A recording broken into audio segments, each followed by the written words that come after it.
Hello, this is Shar from the Real Kitchen for Real People, and I hope and trust that everyone is doing and feeling well. Ooh, today we have an awesome treat. My husband got up early and headed to the market, and we are going to show you how to make the best fried okra. This time of year is special because this is when you can get okra fresh. And what he does when he goes and picks it, he picks the smaller pieces about like that, and that were the tender. So when you get them, you bring them home, put them in water, and hydrate them. And if you look close, you can see little hairs on your okra. And that means they're hydrated, because sometimes when you get them, they'll be a little dry. So that's why it's important to soak them in a little water before you get ready to cut them up. So we'll show you how to cut them up in a minute.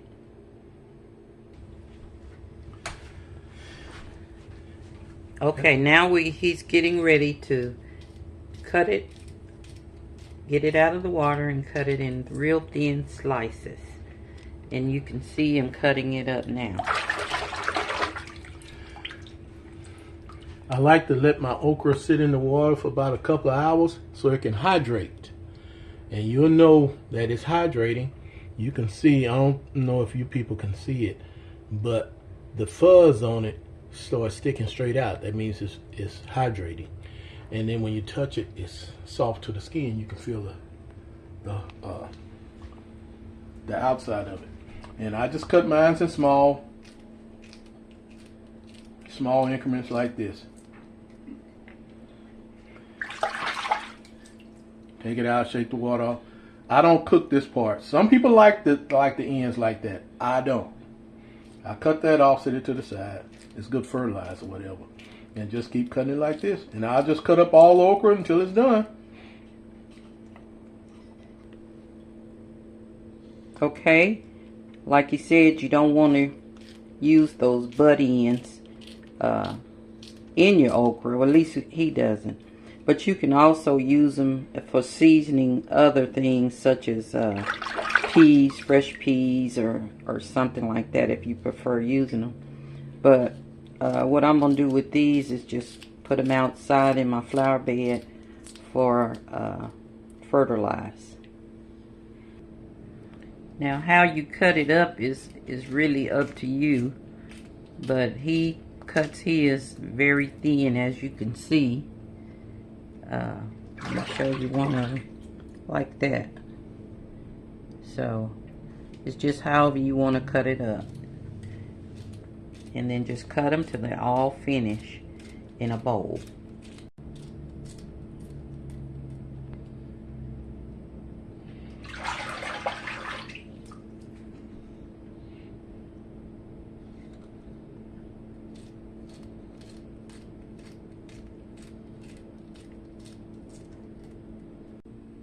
Okay, the next step is to bread your okra now that you have it in the bowl, chopped up.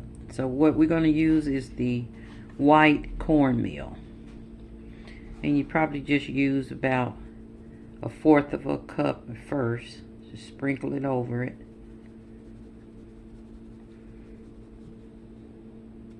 And then we stir it. And then you stir it. All you're doing is just coating up your okra. Just coating it. Putting it in a jacket. Put a little more until it's all covered with cornmeal. Now you can use yellow cornmeal if that's what you have, that's fine. But use 1/4 of cornmeal at a time until it's completely covered. Okay, now I'll coat this with cornmeal and keep stirring until all of it is coated. Got a jacket on. And then after finish, I'm putting this in the refrigerator because I will cook it tomorrow morning. Now this is coated, and I'm going to cover it with saran wrap and put it in the refrigerator until ready to cook. Okay, first thing I'm going to do is turn this fire on. I'm just going to prepare just a small amount, not very much. Put your fire on, medium to high. Pour just a little bit of oil in it. You see the size of the skillet, so it's just going to be a little bit. A little cast iron skillet. Okay, you see how much oil I put in there? Let that get good and hot. All right, I chop up a small amount of onions. Put into the skillet and let that cook until it gets translucent. Stir.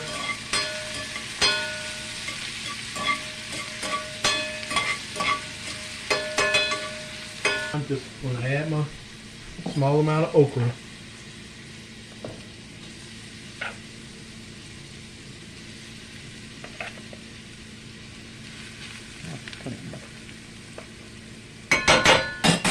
Always hit your pan 2-3 times.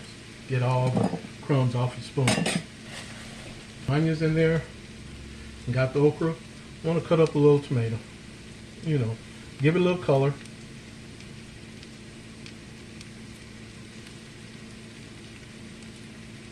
Now this is the recipe that his mom would fix. This is how she fixed fried okra. I use a little bit of Tony seasoning. I use a little bit of Tony seasoning. And just sprinkle to the taste. That's enough. And you just stir.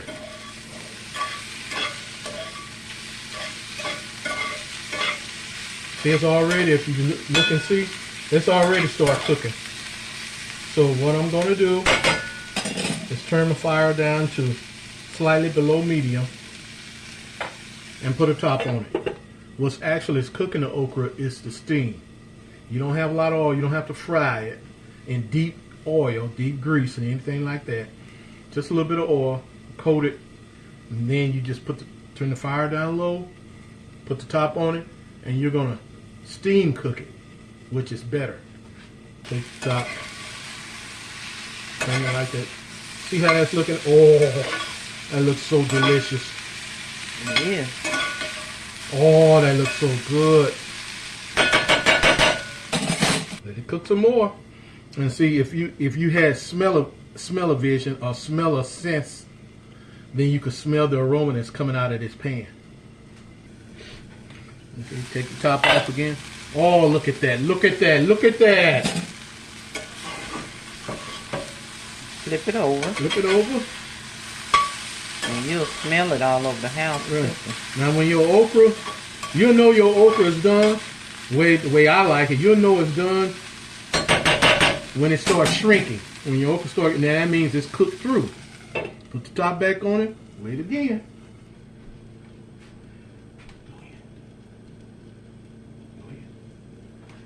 Okay. Ooh, You see all that steam coming from there? You know your okra is cooking. Take the top off of there. And then take your spatula. Flip that baby over. Oh, you see all that flavor? Yeah. Take spatula, flip that over. Sure enough, that baby's cooking. That's where you want it. They're cooking for about 5, no more than 10 minutes. And she's going to be ready to go to town. Get it. All right, take the top. Oh, my goodness gracious. Oh. Show it up. Like a spoon. Look at that. Look at that okra. Oh. It's ready. It's ready to be eaten. Now that is... Now put the top on it. Turn it off. It's ready. Okay, now this fried okra is ready to be eaten. So, I won't try it. I'll let my official taste tester taste it first. And then she'll let me know if it's ready to be eaten. Okay, now for the final taste.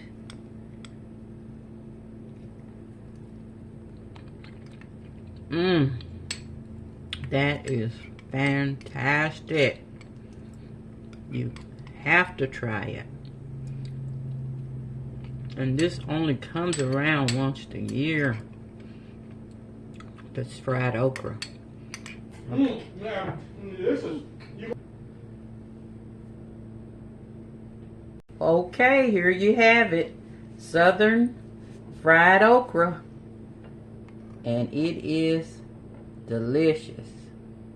So if you like this recipe, be sure to give me thumbs up and comment below and let me know how you fix your fried okra. And if not, please subscribe to the channel if you haven't already, and click that join button if you would like to join the pantry lounge. And in the pantry lounge you have little extra perks, so be sure to check out all that is available below. I'll have the links below. Also, I have a fabulous cookbook, and that link will be provided below also. So until next time, I hope you try this delicious recipe. See you later. Love, love.